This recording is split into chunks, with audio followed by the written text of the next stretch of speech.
Olá pessoal, bom dia! Sou a professora Daniele Costa e hoje estudaremos sobre verbos anômalos, defectivos e abundantes. Dentro desse contexto, estudaremos os seus conceitos, características e exemplos. Você saberia o que é um verbo anômalo, um verbo defectivo ou um abundante? Vocês sabem o que significa esses verbos? Sabem? Muito bem. Agora, para quem não sabe, não tem problema. Hoje nós estudaremos sobre isso. Para iniciarmos, leiamos o seguinte contexto. Olhem aí na tela. Eu sou teu pai, tu és o meu filho e ela é a sua mãe.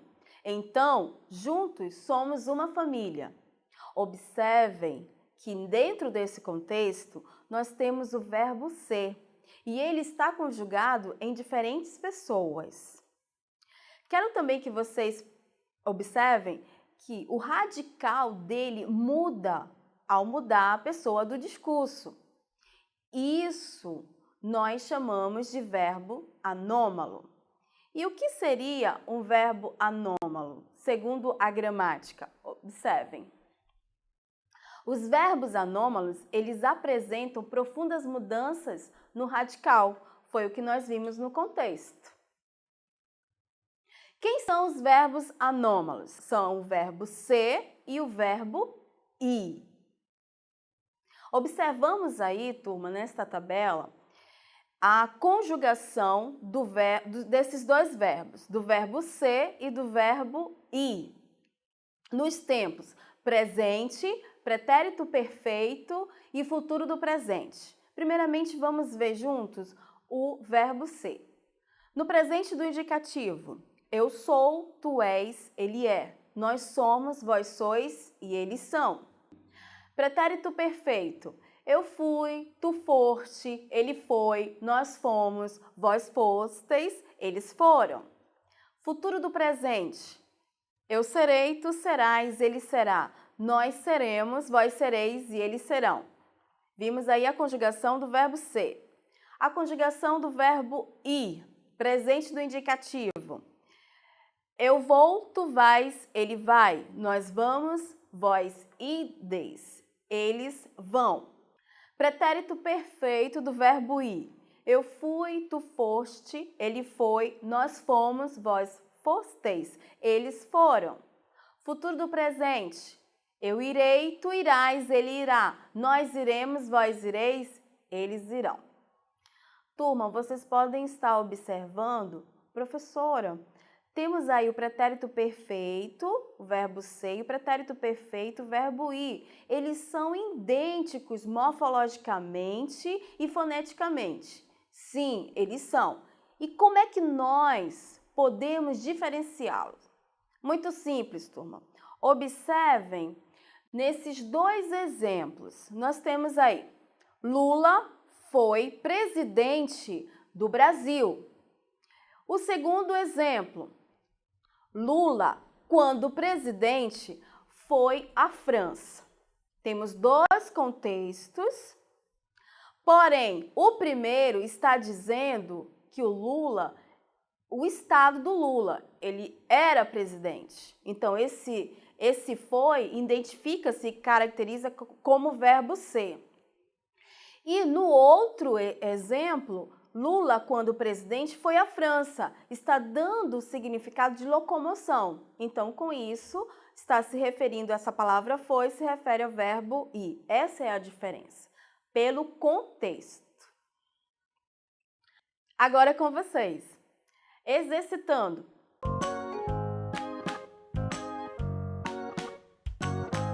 Temos aí o enunciado sobre o verbo anômalo. Primeira questão. Observe o enunciado. Flexione os verbos anômalos em destaque no mesmo tempo e modo empregados na primeira frase. Então, vocês vão observar a primeira frase e aí, consequentemente, vão estar respondendo o espaço que a alternativa está pedindo. Letra A. Eu vou ao cinema, vós ides ao cinema. Letra B. Ele vai viajar hoje. Eles vão viajar hoje. Tu és o representante de classe. Vós sois os representantes de classe. Ela não é mais a professora. Elas não são mais as professoras. Então, observamos aí a mudança de pessoa, houve a mudança do verbo anômalo. Continuando.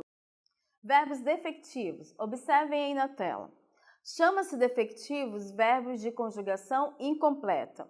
E quais são os verbos que nós vamos estar analisando nesse momento? Os verbos reaver, falir e colorir. Esses verbos, eles possuem a conjugação incompleta no presente do indicativo. Observem aí na tela. Nós temos o presente do indicativo, o verbo reaver. A primeira pessoa, segunda e terceira do singular não são conjugadas e nem a terceira do plural. Somente quem são conjugados é a primeira e a segunda do plural, certo? Como estamos observando. Nós reavemos, vós reaveis. O verbo falir no presente do indicativo, como ele é um verbo defectivo, só temos a primeira pessoa do plural, como vocês estão observando, e a segunda pessoa do plural. Nós falimos, vós falis. Presente do indicativo, verbo colorir. Nós colorimos, vós coloris. Agora é com vocês.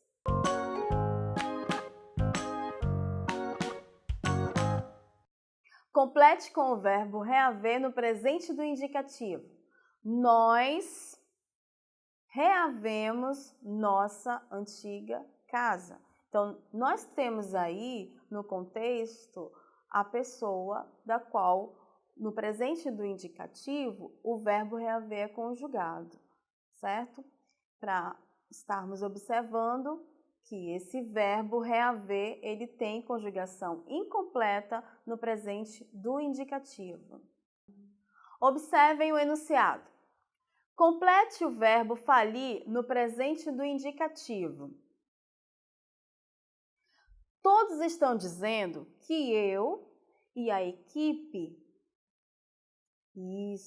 falimos a empresa, ok? Então, observamos a conjugação do verbo falir dentro desse enunciado, dentro desse contexto. Observamos o enunciado. Complete com o verbo colorir no presente do indicativo. Todos da sala colorimos, mas o desenho que se destacou foi o meu. Então, observamos aí que o verbo colorimos vai ser a resposta para o contexto do enunciado. Observem na tela, agora falaremos sobre verbos abundantes. E segundo a gramática, o que seria verbos abundantes? Apresentam duas ou mais formas equivalentes para o particípio. Esses verbos recebem esse nome, pessoal, porque eles apresentam dois particípios, o particípio regular e o particípio irregular. Vamos desenvolver isso melhor na aula. Observem a tabela que está aí na tela. Eis alguns desses verbos abundantes no particípio. Como foi dito, há dois particípios para os verbos abundantes.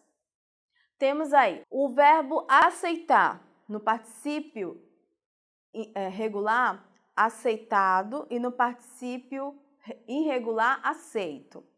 Enxugar, enxugado, enxuto, imprimir, imprimido, impresso. Então, nós temos aí esses exemplos de verbos abundantes e essas duas formas equivalentes que são aceitas. Tem a mesma função, mesmo significado.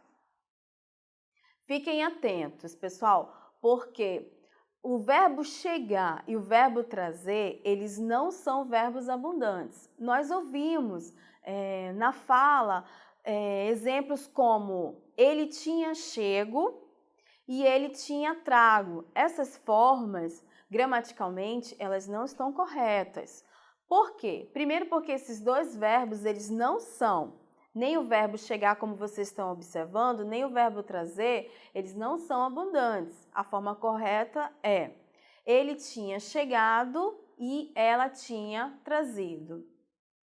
Observamos na tela os verbos que nós vimos na tabela anterior dentro de um contexto para ficar mais claro o que foi explicado ainda há pouco. Temos aí, Arthur Neto foi eleito novamente prefeito de Manaus. Arthur Neto foi elegido novamente prefeito de Manaus. Vocês observaram que nós utilizamos o mesmo contexto, porém com o particípio regular e o outro com o irregular. Próximo. O acordo foi aceitado entre ambas as partes. O acordo foi aceito entre ambas as partes. Observaram que foi usado o mesmo contexto, porém com o particípio regular e o outro irregular. O rapaz já havia enxugado os pratos do jantar. Os pratos do jantar já estão enxutos. O documento foi imprimido. A secretária tinha os documentos impressos. Nesses dois últimos também vimos aí a caracterização do particípio regular e do particípio irregular dos verbos abundantes. Pessoal, fiquem atentos. As formas regulares, nós temos os particípios regular e o particípio irregular. As formas regulares serão usadas com os verbos auxiliares ter e haver. Exemplo, ele tinha acendido o fogão. Temos aí no exemplo a participação do verbo ter mais o verbo abundante no particípio. Já as formas irregulares, elas serão auxiliadas pelos verbos ser e estar. Observem um exemplo. O fogão foi aceso por ele. Então, nós observamos aí, agora nesse exemplo, que quem está auxiliando o verbo no particípio é o verbo ser. Agora é com vocês.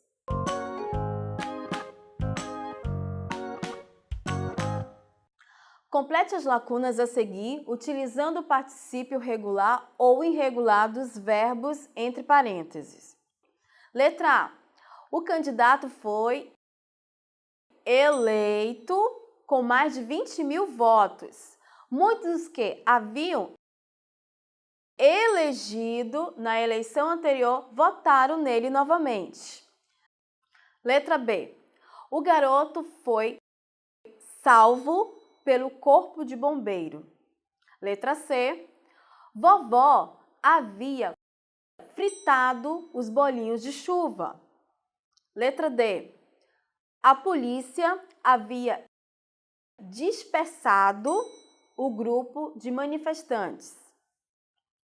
Letra E. As folhas estavam dispersas no chão da praça.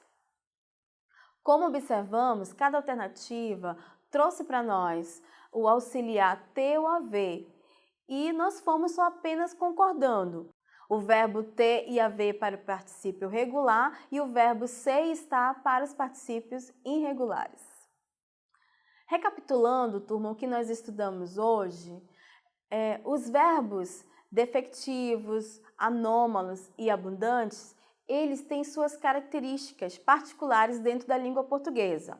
Os verbos anômalos, como nós vimos, apresentam profundas mudanças no radical. Já os defectivos, no presente do indicativo, eles têm conjugações incompletas. E, para finalizarmos, os verbos abundantes apresentam duas ou mais formas equivalentes, sobretudo no particípio.